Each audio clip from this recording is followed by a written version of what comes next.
Tadi 5 menit, 5 menit. Ya. Ini loh, yang 320 rudalnya kena kandang ayam itu loh.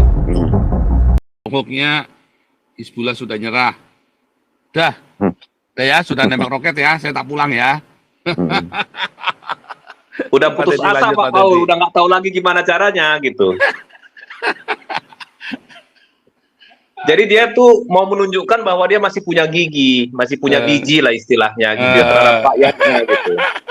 Ternyata gagal.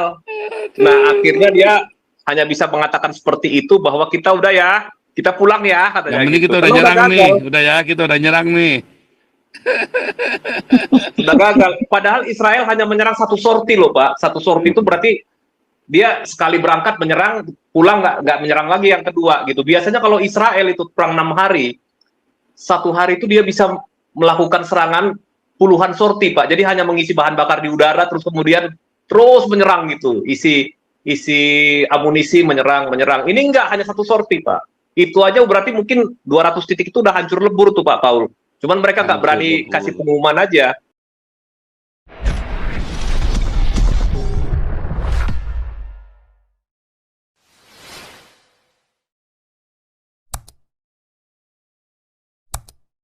Seru ya, luar biasa. Sementara di dalam negeri masih babak belur ya. Ini Pak Andi mana nih, Pak Andi? Atau Pak Teddy mau bicara dulu, boleh silakan. Pak Teddy atau Pak Andi mau bicara dulu, boleh silakan. Lagi meeting Pak Paul. Oh ya, Pak Teddy silakan, Pak Teddy. Lanjut Pak Teddy. Oh, shalom teman-teman. Shalom. Ya. Seru ya. Ya, memang luar biasa ya. Tuh, bagi saya. Oh sebentar Pak Teddy, sebentar Pak Teddy. 5 menit, 5 menit. Ya. Ini loh, yang 320 rudalnya kena kandang ayam itu loh. Pokoknya Hizbullah sudah nyerah. Dah ya, sudah nembak roket ya, saya tak pulang ya. Udah putus asa Pak Paul, udah nggak tahu lagi gimana caranya gitu. Jadi dia tuh mau menunjukkan bahwa dia masih punya gigi, masih punya biji lah istilahnya gitu ya terhadap rakyatnya gitu. Ternyata gagal. Nah akhirnya dia hanya bisa mengatakan seperti itu bahwa kita udah ya, kita pulang ya katanya. Yang penting gitu. kita udah nyerang nih, udah ya, kita udah nyerang nih. Sudah gagal. Padahal Israel hanya menyerang satu sorti loh Pak. Satu sorti itu berarti dia sekali berangkat menyerang, pulang nggak menyerang lagi yang kedua gitu. Biasanya kalau Israel itu perang 6 hari, satu hari itu dia bisa melakukan serangan puluhan sorti Pak. Jadi hanya mengisi bahan bakar di udara terus kemudian terus menyerang gitu. Isi amunisi menyerang. Ini enggak hanya satu sorti Pak. Itu aja berarti mungkin 200 titik itu udah hancur lebur tuh Pak Paul. Cuman mereka nggak berani kasih pengumuman aja. Nah kalau berita di Indonesia ini justru sebaliknya Pak, yang mereka sampaikan itu ya halusinasi dan masturbasi Pak Paul gitu. Oke Pak Paul, silakan. Lanjut Pak Teddy, silakan Pak Teddy. Ya, tadi memang analisa si Abu Toba, tapi saya ke puncaknya aja ya. Saya kira Robert Blaine itu yang sangat luar biasa orang Amerika itu untuk menciptakan perdamaian, tapi mereka sekarang mereka tidak mengundang kayak Hamas, karena kalau konstelasi seperti itu dia hanya berkunjung ke negara-negara yang agak netral lah, tapi negara-negara seperti Arab gitu kan. Dia hadir ke sana, ketemu dengan pejabat-pejabat di sana. Karena itu mereka tidak akan masuk ke ranah untuk bertemu dengan pemimpin Palestina untuk bikin perdamaian dengan apa? Karena ini dianggap mereka ini sebagai apa? Kalau sederhana pemahaman saya sebagai preman aja sih ini Hamas dan kelompok-kelompok Hizbullah ini. Karena ini si tokoh-tokoh dunia ini dan negara-negara besar di atas ini mereka tidak akan bertemu dengan pemimpin seperti ini. Ini yang saya mau katakan bahwa tidak akan. Yang mereka bertemu adalah bikin pertemuan dengan negara-negara terkait kayak saya ulang tadi sebagian dari negara Arab, ya tokoh-tokoh Arab, dan tidak pernah mereka bertemu dengan pemimpin-pemimpin Iran yang yang pemimpin ya pemimpin-pemimpin besar Iran itu mereka tidak akan bakal bertemu bagaimana mau menciptakan perdamaian gitu. Itu yang pertama. Kedua, saya mau mengatakan bahwa tembakan-tembakan senjata peluru kendali itu kayak tembakan roket-roket mainan kita lah, mainan waktu mau tahun baru. Karena tembakan-tembakan roket itu tembakan tidak berarah gitu. Kecuali dia menggunakan teknologi yang pakai kamera, dia inovatif teknologi yang sistemnya digunakan kamera supaya benar-benar terarah. Ya seperti yang dilakukan oleh pertahanan IDF-nya Israel. Selalu dia menembakkan selalu yang terarah gitu. Kalau ini ke negara ini mereka cuma mengacak gitu. Tembak aja 1000 atau 3000 berapa torpedo atau senjata apa. Tapi dia tidak terarah, itu persoalannya gitu. Sehingga gampang deteksi.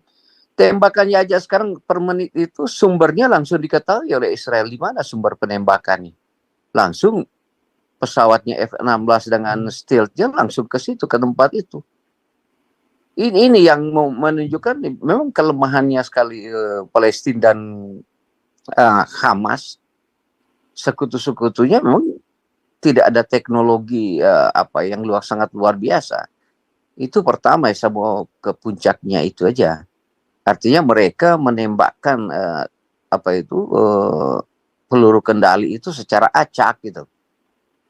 Kemudian tidak ada teknologi yang menunjukkan seperti Israel kan, kalau kita nonton di BBC-nya, di Al Jazeera-nya, bagaimana Israel menembakkan rudalnya dengan menggunakan kamera dan sebenarnya itu adalah tepat sasaran apa yang menjadi tujuan. Tapi kalau kan yang lawannya Israel, sepanjang pengetahuan saya ya tidak ada yang tepat sasaran itu kecuali yang dibilang tadi orang itu menggunakan dengan berperang istilahnya itu ya menggunakan tembakan yang ada di punggung itu berhadapan dengan lapis baja, itu barangkali ya itu akan tepat sasaran.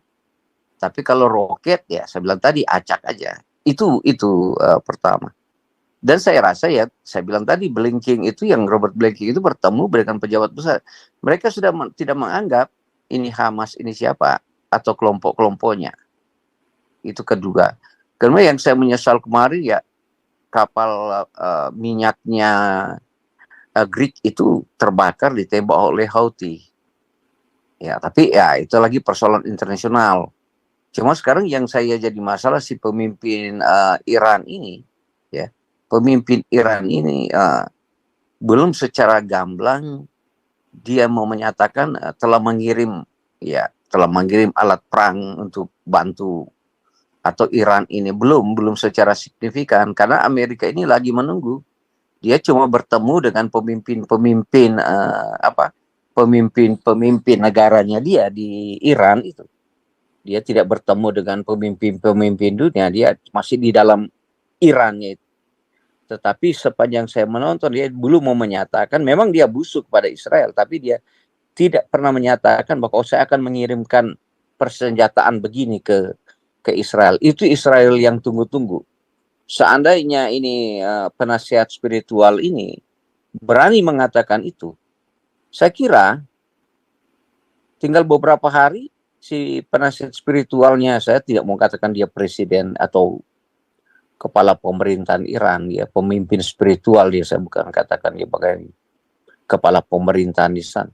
Tapi dia itu tinggal menunggu, dia itu selama ini tidak pernah bikin pernyataan secara gamblang dia akan bantu Israel, bantu Gaza ini dalam bentuk-bentuk seperti saya bilang peralatan perangnya itu gitu. Ini saya pikir Israel tinggal menunggu. Kalau you bikin pernyataan begitu ya tinggal mau tunggu tanggal main. Dia dihantam Israel. Itu yang saya amati sekarang ini. Ini Iran itu ya, pokoknya di situ dulu. Seandainya dia bikin pernyataan begitu, 1-2 hari dia hantam orang itu, tapi dia tidak akan menghantam lagi instalasi perangnya Iran. Dia mau cari orangnya itu.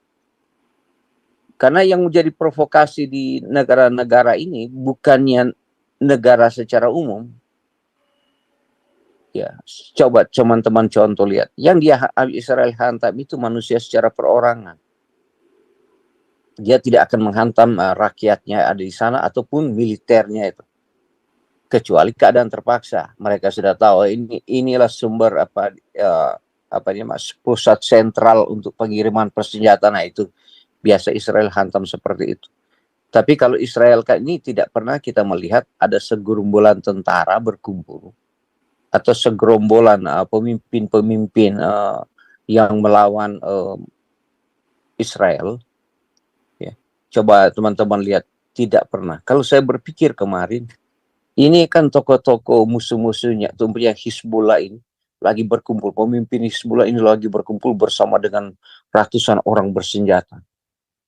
Ya. Israel sudah tahu ini ada ratusan orang bersenjata. Tapi kenapa Israel tidak langsung pakai drone atau pesawat langsung bom orang itu yang berkumpul, yang ribuan itu? Kenapa tidak gitu? Itu kan kalau kita berpikir orang-orang yang terlalu sadis. Kalau pemikiran saya, kalau mungkin sadis secara berpikir, di mana ada sekumpulan orang, ada ratusan orang yang akan membuat mereka yang akan membuat keonaran ke Israel, kenapa saya tidak bom orang yang ratusan orang gitu. Nah, ini yang saya mau gambarkan. Begitu juga di Iran. Presiden Iran ini, pemimpin Iran ini cuma di mulut aja. Presiden kita tahu dia bikin pertemuan, tapi kenapa Israel tidak hantam? Nah, ini pemahaman saya. Orang Israel ini cuma tuh bangsa-bangsa yang memusuh Israel ini adalah cuma sekucil orang gitu. Itu sekecil orang itu yang dia hantam nanti. Kalau Anda coba bikin memprovokasi, memobilisasi kelompok masyarakat yang ada di negara-negara musuhnya Israel itu untuk menyerang Israel, orang aja pribadi itu yang dihantam. Ini saya anggap luar biasa ya. Nah, ya kemudian yang tadi saya mau katakan bahwa saya kira negara-negara yang berperan di perang Israel dan yang sekitarnya itu tidak akan bertemu dengan pemimpin-pemimpin premannya itu gitu. Yang di mana sama Hezbollah, Houthi, tidak ada pernah ada pertemuan seperti itu. Kecuali saya bilang pemimpin, saya ulang, ingat lagi, hanya bertemu dengan pemimpin-pemimpin tokoh-tokoh Arab. Bagaimana mengatasi persoalan yang ada di Israel itu. Dan kira ya benar Pak, kita teman-teman di sini, mereka memang sudah tidak berdaya karena dari inovasi perangnya itu tidak ada apa-apanya gitu. Mau mereka gunakan drone ya. Dan saya jujur aja, cuma jeleknya di Indonesia gitu. Mereka lebih condong, ya saya mengharapkanlah, mintalah kepada rakyat Indonesia lebih banyaklah membaca berita-berita yang representatif lah. Jangan Anda mengutip yang yang tribun-tribun itu, wah Israel telah kalah begini, kasihan gitu, kasihan. Cuma dijebak aja. Kalau saya seorang wartawan atau jurnalis, saya bilang aja keterbukaan bagaimana kekalahan Hamas, bagaimana kekalahan Hizbullah, jelaskan aja gitu. Baru kematian orang di bom anak-anak itu jujur aja dijelaskan. Jangan dibilang wah Israel kalah dihantam pesawat ininya gitu. Ini yang jeleknya di Tribun Timur dan semua berita-berita di Indonesia. Walaupun kita tahu mereka cuma mengambil berita-berita, tidak terjun langsung ke sana. Wartawan Indonesia kan kita memahami, mereka cuma kutip-kutip ambil berita Al Jazeera, CNN Internasional. Mereka mengambil berita-berita yang saya bilang dari Reuters. Sumber-sumbernya dari situ. Dia lansir situ, dia muat ke berita di Indonesia. Tetapi kadang-kadang berita-berita itu mereka lansir tapi bukan tepat sasaran, karena mereka coba mau mengiring ke ranah Islamnya itu yang jeleknya gitu. Coba Anda lihat si pembawa berita itu dengan kerudung luar biasa mau menyampaikan bagaimana kemenangan Hamas terhadap Israel. Hamas dan sekutu-sekutunya aja, kita tidak usah cerita sekutu-sekutunya, teman-teman sudah tahu itu. Itu yang jeleknya di Indonesia. Dan beberapa pandangan orang-orang intelektual di Indonesia mengatakan bahwa perang antara Hamas atau perang dengan Palestina itu dengan Israel bukan perang agama. Cuma anehnya ini ya ini orang secara intelektual mereka jelaskan bukan perang agama. Tapi anehnya waktu itu secara terekspos keluar itu bukan dari situ mereka analisa. Tetapi orang-orang di Indonesia dan negara-negara Islam itu selalu menyampaikan itu perang agama gitu. Membawakan agama terus. Mereka sendiri yang buat seperti di Indonesia begitu terjadi. Tapi ya tidak usahlah, memang begitulah eskalasi mau menciptakan perang. Konsumtif, apa saya bilang, produktif dan konsumtif perang. Sebagai industri keuangan, saya itu bagian daripada industri perang kan juga bagian pada industri bisnis ya, enggak apa-apa lah gitu. Kalau mau melihat seperti itu. Yang penting ya kita melihat ini perang bahwa sejujurnya aja negara-negara manapun akan menggunakan apa dalam tanda kutip Islam di dalam perangan itu. Terus sebab itu saya mau negara kita ya, saya suka melihat bagaimana eskalasi perang yang ada terjadi di Israel melawan sekutunya, apa pengaruhnya kepada negara dan bangsa kita gitu. Ya sangat besar pengaruhnya. Pertama, kenapa kamu kutuk-kutuk Israel, tidak berani kutuk Amerika? Sedangkan jujur aja hampir 50% itu yang mendukung peperangan di Israel ada mendukung angkatan itunya ya, teknologi perang dari Amerika. Kenapa Indonesia takut? Melainkan berusaha untuk bikin kerjasama dengan negara Amerika. Kita sebenarnya janganlah, kalau ambil aja kesimpulannya, kita tidak usah ke bawah cerita yang di bawah itu. Karena kalau dia berani klaim atau mengutuk Amerika, mulai bikin demonstrasi kutuk Amerika, Indonesia ekonominya langsung kolaps. Itu persoalannya. Ya, itu ya pemahaman saya tentang bagaimana Indonesia mau menghadapi perang Israel ini. Oleh sebab itu benar Pak Paul bilang, kenapa sih tidak kerjasama aja seperti saya, pemikiran saya. Kalau kita berkawan dengan orang positif dan orang maju dalam teknologi, kita juga akan maju. Tapi kita bergaul dengan orang-orang mundur, ya tentu kita akan mundur gitu. Ya, oleh sebab itu Indonesia lebih baik hubungkan kerjasama dengan Israel, kerjasama dengan Amerika. Lepas dari konteks apa yang terjadi peperangan di sana. Menguatkan ekonomi kita, pertahanan keamanan kita itu yang utama gitu. Tapi ya apakah Indonesia bisa jadi seperti itu? Kalau kita melihat konstelasi politik di negara Kesatuan Republik Indonesia, barangkali sebentar lagi di negara kita ada pemimpin spiritual yang muncul, yang akan menggantikan, yang tadi analisa Pak Paul, yang akan menggantikan Prabowo nanti, si wakil presiden itu. Karena dia arah-arahnya begitu Pak. Kemarin kan dia pembukaan di PKB, pembukaan di mana-mana, bahasanya sudah ke arah-arah begitu gitu. Kemarin mereka menggerakkan kelompok Banser itu berapa ribu orang. Mau di situ mau menunjukkan kekuatan mereka. Ya, kita di sini bagus lah menjelaskan itu kepada TNI, kepada BAIS, kepada Bakin. Bagaimana kekuatan-kekuatan lembaga-lembaga Islam itu udah menggunakan pakaian militer ya. Di dalam mereka sudah menyatakan mereka bikin pertemuan, bikin baris berbaris sangat luar biasa, sangat masif sekali. Barangkali di negara kita akan terjadi seperti itu. Coba belum muncul ke permukaan, ya tinggal analis politik nasional kita, apa yang kita sampaikan di tempat ini. Anda kan sudah melihat kemarin Banser menggunakan seragam militer. Itu salah satu saingan militer di negara Kesatuan Republik Indonesia. Nah, tinggal ya teman-teman di sini analisanya harus tajam untuk melihat itu. Perkembangan politik saya mau katakan tadi di tingkat saya bilang lembaga-lembaga seperti NU, Muhammadiyah ya.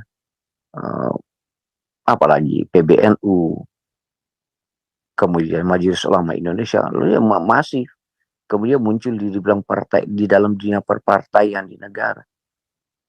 apalagi dekat pilkada ini. Ya harap-harap cemas janganlah jadi itu. Janganlah jadi negara kita seperti itu. Itu dampaknya ya kepada negara kesatuan Republik Indonesia. Dan kedua saya mau sampaikan negara kesatuan Republik Indonesia itu dicap oleh siapa itu dari Mahkamah Internasional pelanggaran hak asasinya sangat masif sekali. Sehingga di Indonesia ini ya sedikitnya sulit untuk berkembang ke dunia luar karena terikat dengan pelanggaran hak asasi manusianya itu. Hak asasi manusia ini contoh yang kita kenal umumnya penggunaan jiplak kemarin itu sangat-sangat berpengaruh. Kalau Anda baca kemarin di UN itu ada muncul itu penggunaan jiplak dan pelanggaran hak asasi manusia dengan menggunakan Amnesty International. Coba Anda track itu. Kemudian bingungnya Indonesia kok ini. Saya bingung, paling bingung. Ini Majelis Ulama Indonesia dan Muhammadiyah dan tokoh-tokoh ini. Kalau bicara penggunaan jiblat yang di 17 Agustus itu marah. Tapi kenapa mereka tidak marah mau melihat bagaimana pesantren-pesantren, santri-santri itu diperkosa oleh itu. Coba Anda buka. Ada sudah hampir berapa ribu orang kira-kira. Ada yang 80, 40, 50 orang gitu. Oleh pemimpinnya pesantren itu. Anak-anak didiknya di harassment itu. Pelecehan seksual itu. Tapi ini pengurus-pengurus NU, pengurus-pengurus Muhammadiyah, Majelis Ulama, enggak ada yang bersuara itu. Di Malang kemarin, ya bulan Juli, itu bulan Agustus ada lagi di beberapa daerah. Anak-anak dikumpulkan di satu tempat, ya baru Anda mungkin dilakukan harassment, Anda mengerti, mungkin saya mau katakan pemerkosaan dan sebagainya, karena terlalu tidak etis mengatakan di sini gitu. Nah ini saya mau bilang kepada negara itu sangat luar biasa sekali ya, pelanggaran-pelanggaran HAM-nya, Amnesty International. Dan marah sekarang Pak, anak-anak aja yang di tempat-tempat pendidikan yang kita diskusi beberapa tahun lagi masih muncul yang tidak pernah dihapus oleh Departemen Pendidikan, di mana dipaksakan orang Kristen itu harus berjilbab. Itu jeleknya gitu. Itu jeleknya. Tapi mereka pintar Pak. Mereka ini Islam ini pintar membalikkan fakta, dia bilang. Kok ada kata di tempat lain seperti di Manado atau di lain, orang pakai jilbab itu dilarang, atau dia bilang dia hantar ke masalah di Perancis gitu. Ini Islam ini kalau saya bilangnya berargumentasi pintar sekali gitu. Pintar sekali. Dia bilang, oh kalau di tempat ini orang berjilbab, bilang siapa bilang? Nggak ada yang melarang Anda berjilbab. Ya, kecuali Anda ke Perancis, itu memang negara sekuler. Memang mereka punya peraturan begitu. Salib aja dilarang dipakai itu di publik itu. Orang aja pakai tanda salib nggak bisa ke Perancis dipergunakan kalau hal-hal yang umum. Sekarang di Indonesia pinter sih ini tokoh-tokoh Islam mau menyampaikan, membalikkan fakta supaya mereka ada kekuatan. Ya ini saya mau menyampaikan, Indonesia ini enggak bakal maju ya, enggak bakal maju, saya bilang enggak bakal maju kalau paradigmanya Islam itu ya tidak mau keluarkan dalam sistem negara kesatuan Republik Indonesia.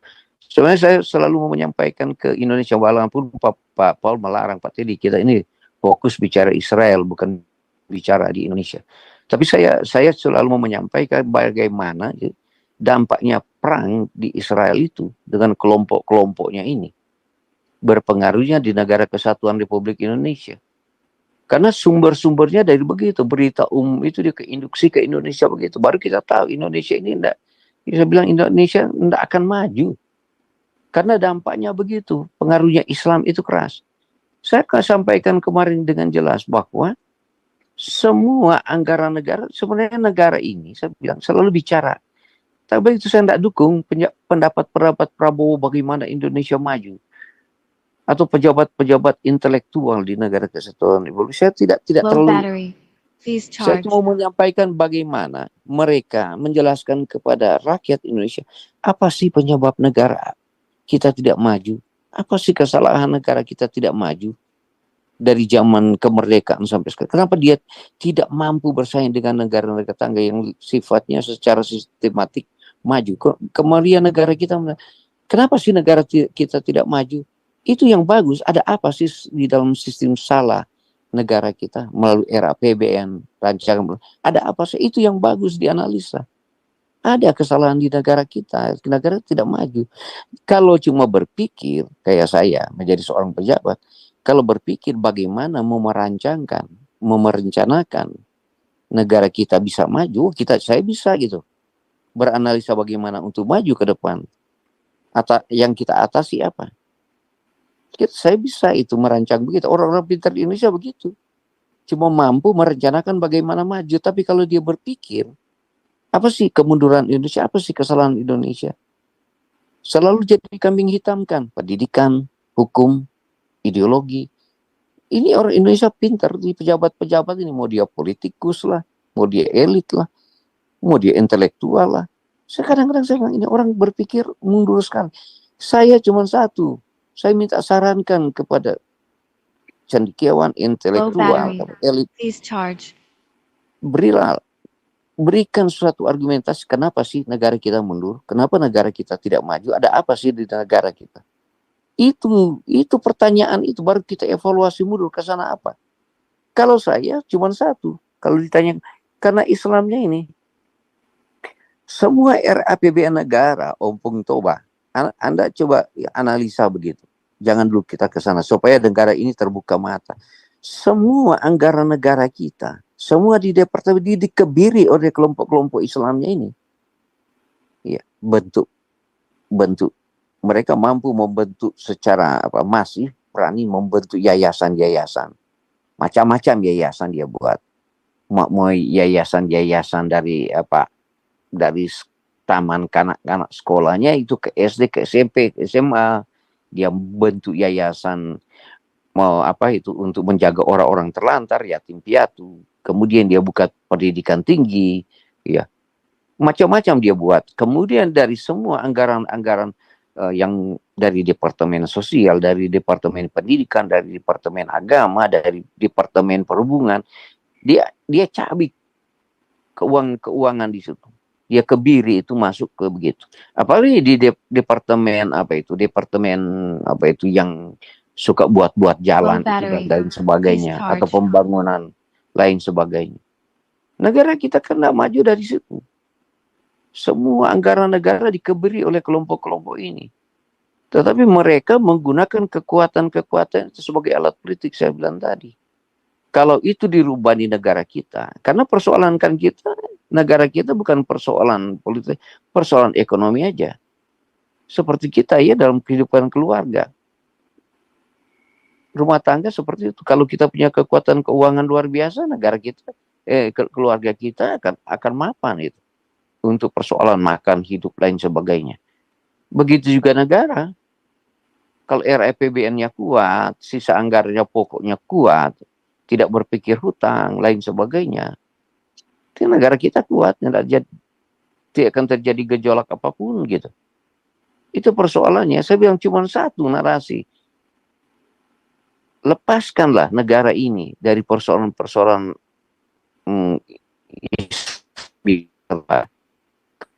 ini cuma bisa kelompok ini. Tetapi itu percaya atau tidak secara akademis dianalisa lah oleh tokoh-tokoh pintar di negara kesatuan Republik Indonesia. Nah inilah pandangan saya dampak perang Israel terhadap negara kesatuan Republik Indonesia. Low battery. Please charge. Terima kasih teman-teman. Oke, Mungkin Bu Dora pendapat saya langsung. salah. Ya maaf ya kalau pendapat saya salah.